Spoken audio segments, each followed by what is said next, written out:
It's funny that some people say, Charlie believed this, Charlie did this. Everybody turned on Charlie. And these people were closer to Charlie than they were. Yeah. These people, I would argue, loved Charlie to the day he died. They were there when he died. And they're holding his organization together day in and day and night. They're trying their best. He is the cash cow. He is the idea. He's the movement. He's the bread and butter of Turning Point. What are you going to do without Charlie Kirk? That's all I care about is his legacy. So I want to take care of his wife. I want to take care of his legacy with Turning Point USA. And I want to push the things that he believed in. So I go to Turning Point, and I see Erica. And I give her a big hug. I see Mikey. I see Terrell. These people are getting death threats. The people are threatening to kill them because somehow they think it had anything to do with Charlie's death. These people loved Charlie. That's all I care about is his legacy. So I want to take care of his wife. I want to take care of his legacy with Turning Point USA. And I want to push the things that he believed in. So I go to Turning Point, and I see Erica. And I give her a big hug. I see Mikey. I see Terrell. These people are getting death threats.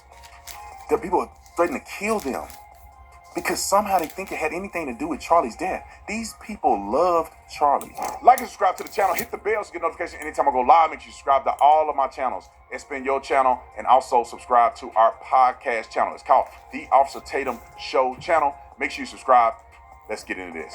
How is it that they go from attacking Israel, being obsessed with Israel, literally almost every show is about Israel and the Jews, while we're losing America, right? Yeah. We have Mamdani and all of the craziness that is happening here. Yeah. And now it just transfers into an attack on a Christian pastor, literally. Because the mind went back in attacking Israel. The mind went.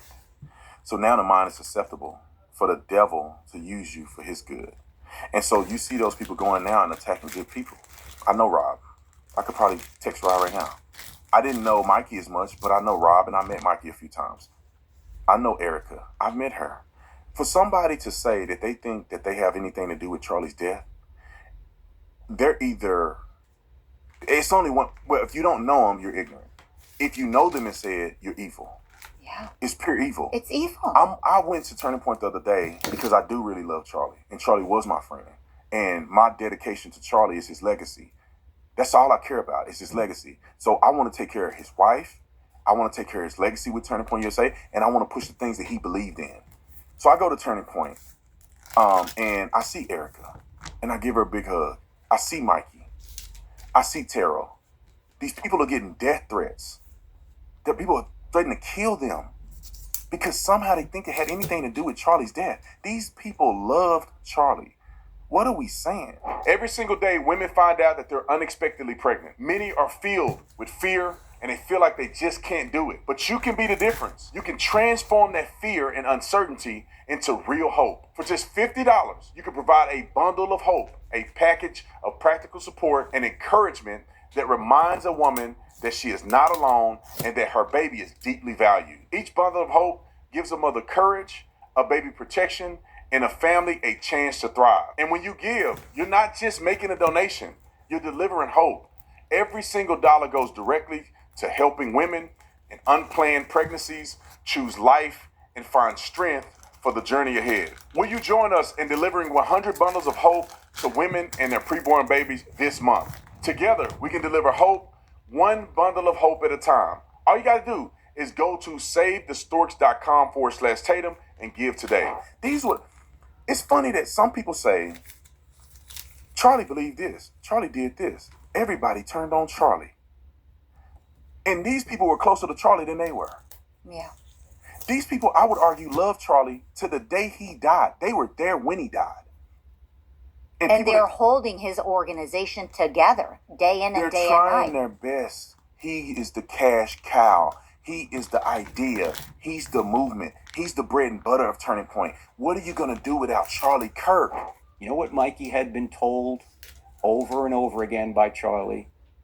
If anything happens to me, the first thing you do is you call Erica. Get her on the phone immediately. Now, Erica was in Phoenix. We were in Utah. Mikey did the emergency procedure. That's what you're supposed to do. And anybody in the military or law enforcement knows what I'm talking about. Now, I was in the Navy for 8 years. You think about all this stuff before it happens. So when it happens, you don't have to think. You just do what you're supposed to do. What sense would it make for Mikey to run to Charlie when his security team, 6 guys, were already on him? Well, 4 guys were on him. There's Right. 2 more there. Right. They were already they were right there. He would have just gotten in the way. Mm-hmm. He knew what he had to do and he did it. Yeah. And, you know, I don't have any special insight, but I assume that that thing, as you said, had been rehearsed. And as you said, had been talked about. And Erica said on Fox News to Jesse Waters that Mikey called her and said, get the kids, get security. This just happened. And so if that's not what happened, or people saying that Erica is lying, like that would be the implication there, that she's not telling the truth. And so I really feel for him, and the implication that, you know, he was promised to be Charlie's successor and that's why he's speaking at Liberty University. Again, no evidence of that. I mean, Mikey's not hosting Charlie's show. I don't see like Mikey doing a bunch of interviews out there being like, I haven't seen him at a campus stop. He hasn't been on doing any of these debates. There have been a lot of us, you, me, a lot of other people who were in this circle who have been asked to go to this speaking engagement or go to this campus stop or fill in or do this interview or things like that. Not, you know, to take anyone's place, but just because, you know, we're trying to fill in for a friend. But I haven't seen any evidence of Mikey stepping into any realm. I've seen him continue to serve. And so, again, I just don't see the proof. And I think it matters a whole lot to put someone, you know, in the crosshairs by implying that somehow they were involved in this. That's like a really, really hefty claim to make. Yeah, and it's causing dissension among the brothers. These people, I would argue, love Charlie to the day he died. They were there when he died. And people they're holding his organization together day in and day and trying night. their best. He is the cash cow. He is the idea. He's the movement. He's the bread and butter of Turning Point. What are you going to do without Charlie Kirk? As if they want him to die so they can take over. Erica, I love Erica. She's a wonderful woman. And that's why God matched her and Charlie together. Erica is not Charlie. It's not that easy for Erica to take over that organization from Charlie and try to continue his legacy. That's not easy to do. She can't go around the country and speak at 150 events. She has 2 little kids, and she just had the most shocking experience of anybody's lifetime. Can you imagine? I'm married, and obviously you're married too. Can you imagine? And I don't even want you to think about this, but if you lost your significant other that way, not because had a heart attack or something, or they had chemo, you know, going through chemo, and it was a kind of an expected end. They get assassinated on television in front of the world. My son saw Charlie get assassinated. They were showing the videos at school. So you know they're seeing it all over the world. You lose your loved one like that. And people who love you or should love you and care about you or care about at least your husband should protect your heart in that moment. Because they should know, if they're married, what it could possibly be if you lose somebody like that. Losing a dog hurt. You know what I'm saying? Like, I've lost pets before. And, like, I'm devastated. Losing your husband is devastating. My heart is, I'm going to protect her. Yeah. That's the first thing. I don't care about conspiracies, money, none of that stuff. The first thing I did was I wanted a shirt for Charlie. And I was going to a UFC fight. And I'm like, I want to wear a shirt to represent Charlie. That's what this is about. Not me, nobody else, it's Charlie. And I said, and people wanted, hey, I want that shirt. I said, okay, this is what I'll do. 100% of the profits that we sell from this shirt to go to Erica. And we raise money, we're going to give it to Erica. Yeah. And for people to not only bash him and his people around him, but those who are not bold enough to stand up and say something. I know people who claim that they were friends with him, Charlie. And then they have a guy come on the podcast that hated Charlie, that spoke ill will of Charlie every single day, vile. And they bring him on the show and, hey, let me talk to you about you. I'm sorry I said this to you. Marissa, you can't come on my show if you bash Charlie without being confronted by me. You're lucky to be in the same presence as me if you were to bash my friend like that. And you brought his wife up and said his wife was a plant. You can't even talk to me with saying stuff like that. I don't know what kind of cowardice friends that you have around you that will let somebody say that about your wife and let somebody say something about you crazy in your death and they don't stand up to it. Well, it's very interesting that you bring up the term friends, because the concept of friendship, right? We all have friendships behind the scenes. We all have friendships in the public sphere, but obviously we develop friendships, just natural friendships as we're in the same, we're colleagues, essentially.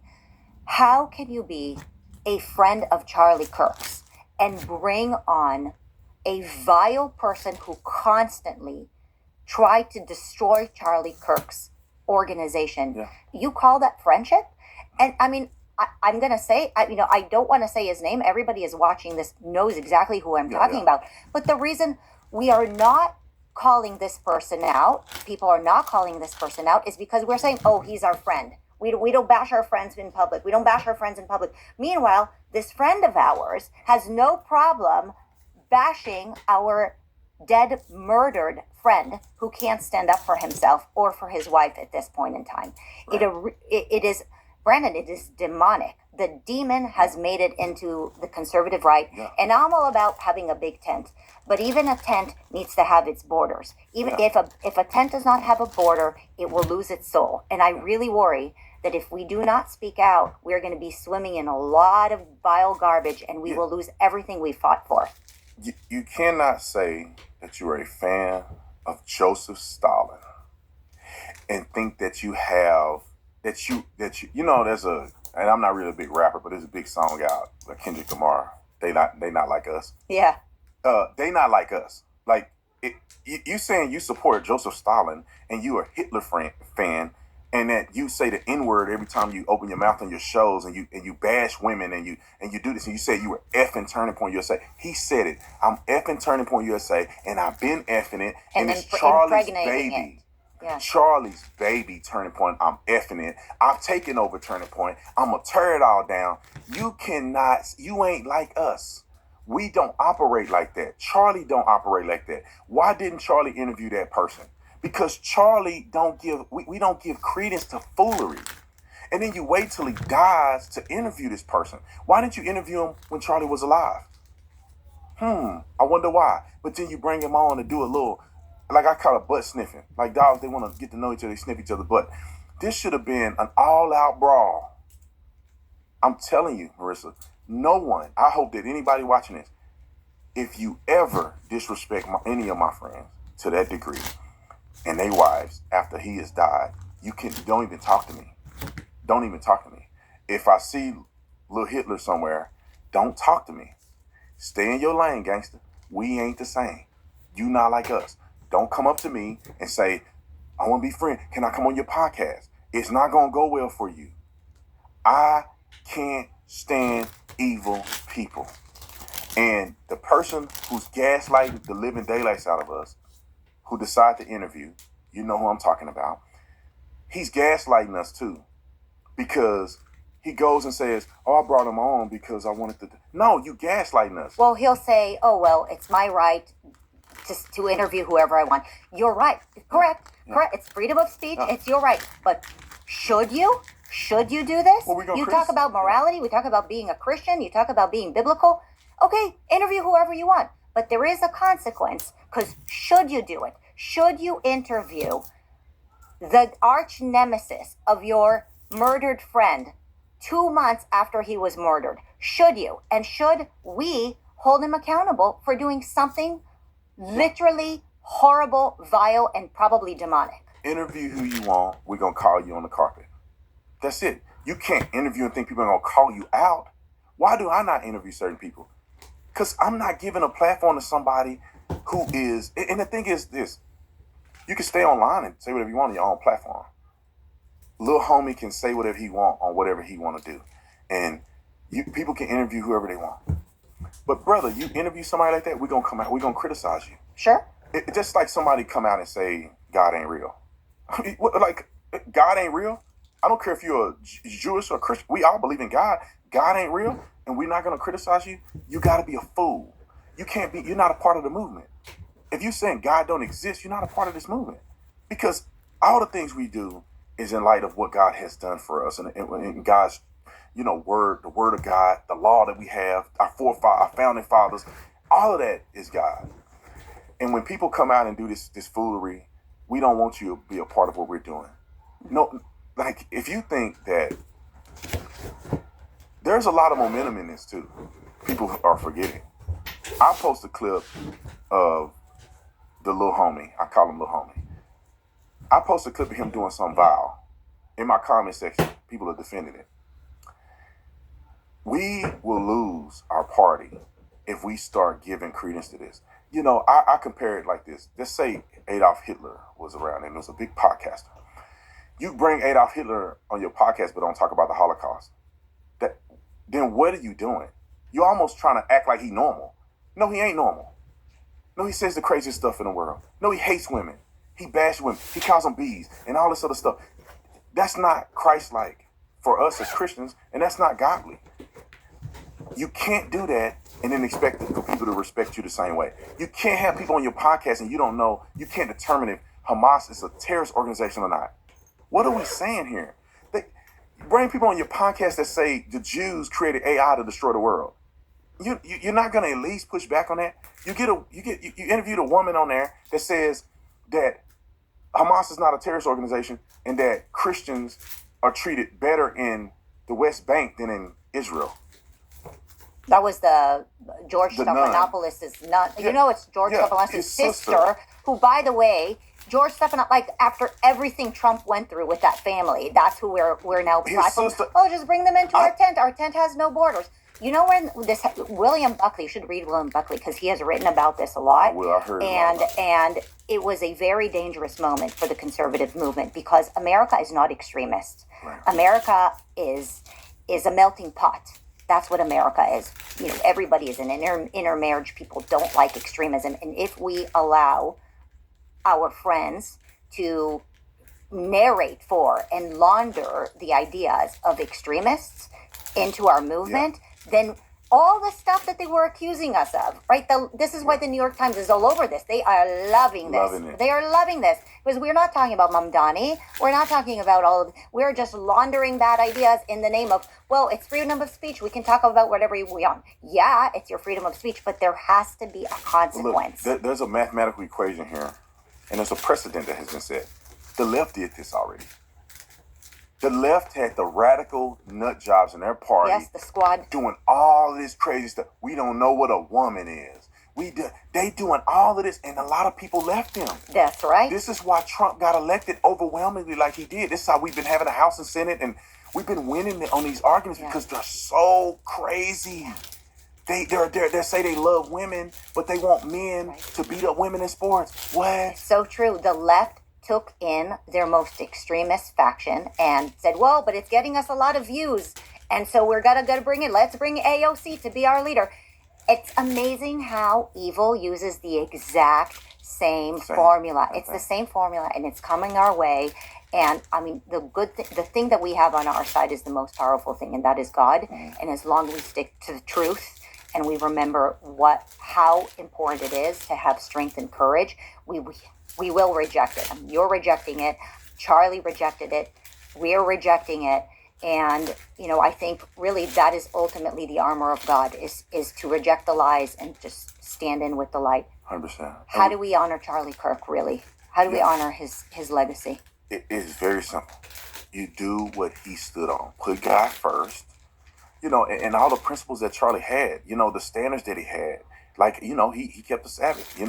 That's one thing that, you can't say you want to honor Charlie Kirk without honoring all the things that he stood for. Maybe people should go out and kind of look into what Charlie was saying a little bit. Me and my family has thought about the same thing. Like, maybe we should listen to what Charlie said. Maybe there's something to it. Let us dig into that. There's something about that. Jesus kept the Sabbath. Come on, like we probably should think about that. So not just saying that, but like putting God first, being godly, not entertaining a lot of drama, knowing how to isolate bad ideas and elevate good ideas, having an open dialogue. Like Charlie wasn't on campus letting leftists talk stupid and then him just, okay, everything is fine. No, he challenged them. With kindness. With kindness, but he challenged them. Yes. And he told them, that's wrong. That's not right. This is what God said. This is what the Constitution says. He challenged them. So in our efforts and what we're doing, don't be too cowardice to challenge people that you oppose. And I thought one thing that I will say that Charlie was a peacemaker more than anything else. We have to understand this too. You may not have to blast people's names every time. I'm bad at this. I put people's name out there. But in the spirit of Charlie, you may not have to blast their names, but you can definitely challenge their ideas. And I want people to understand this. There is a difference between saying, I have a friendship with a person. I'm not going to say that person's name. And I'm also not going to challenge their ideas. That's a difference than saying, I have a friend. I love them. I love the relationship. I don't want to destroy that. I may not say their name, but I will challenge a bad idea. And I see people on our side don't know which camp they're in. You don't have to, if you don't feel comfortable saying their names or whatever it can be, that's fine. I get it. Some people have relationships with people that people don't understand. But doggone it, if a person say a lie, you should be able to challenge the lie. Because at the end of the day, it's demonic. It's not about the person per se, because that lie persists in everybody that's demonically influenced to do certain things. So you challenge that. In the spirit of Charlie, put God first. Keep the Sabbath. Read your Bible. Pray. And be a peacemaker. And always challenge ideas and never be afraid. If people do that, the world will be a better place. I love it. Brandon, morally disciplined, morally courageous. I love you, man. You're amazing. Love you too. Thank you for having me.